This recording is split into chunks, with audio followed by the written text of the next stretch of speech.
Hi, if I could only learn one single design pattern, only one pattern, it would be the factory pattern. And I definitely mean it that way. There are dozens of patterns out there, strategy, observer, decorator, singleton, but none of them teaches you as much as the factory pattern. Not because the factory pattern is the most complex, quite the opposite, but because it forces you to think in abstractions, in interfaces, in contracts between components. And that's a skill that takes you from someone who just writes code to someone who designs software. The core idea, your code doesn't need to know which concrete implementation it's working with. You define a so-called interface, an abstract class, and your entire code base works only against that interface. But which concrete class is behind it, that's decided in a single place, the factory. Sounds simple, but it fundamentally changes the way you think about code. And that's exactly what I'm going to show you in this video. First with a very simple example, and then with a real FastAPI application. Imagine you need a data store, something that can store key value pairs. Sometimes you want to keep that in memory, sometimes you want to write it to a file. The key point, your remaining code shouldn't care. So first we define the interface, an abstract base class with methods every data store must have. In this case we can write a data store that inherits from ABC, and we define so-called abstract methods. So we've got the abstract method save, get, delete and list all. That's a contract. Every implementation must have these four methods. Nothing more, nothing less. Now the first implementation, an in-memory store.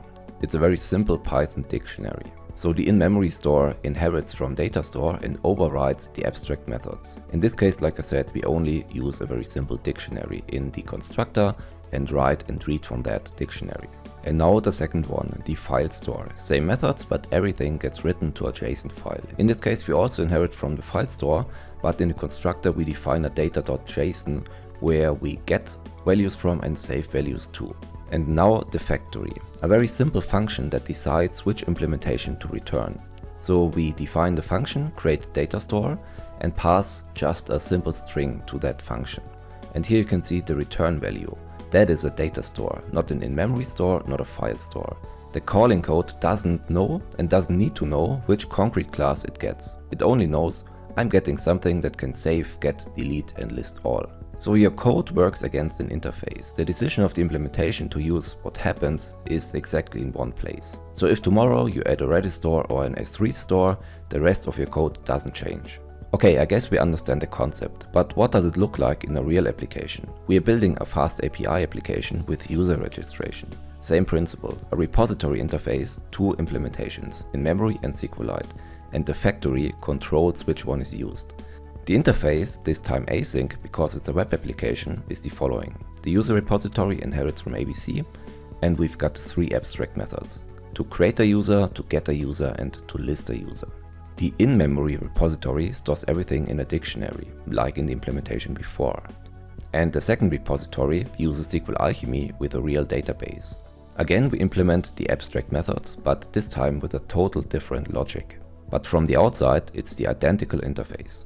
The factory this time is able to read from an environment variable. So if we don't provide any value, then we just use the os.getEnv and read the repo type with a default of memory. So if the repo type is memory, then we will return our in-memory solution, and otherwise we will return the SQLite user repository.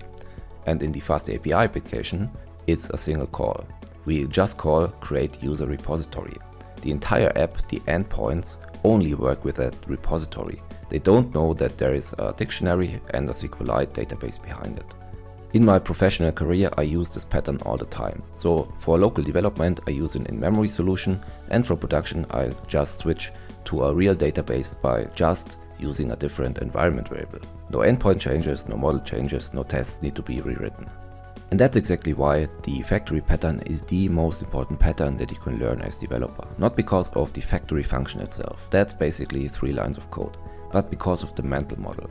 Program against interfaces, not implementations. Once you've internalized that, it changes how you write code. You start asking, so what's the contract? What are the methods I need? And that's the foundation for pretty much every other pattern too. Strategy, basically a factory for algorithms. Repository pattern, exactly what we just built. Dependency injection, same principle. So learn the factory pattern properly, and you've got the mental foundation for everything else. Code as always in the description. If this video helped you, drop a like. See you next time. Bye bye.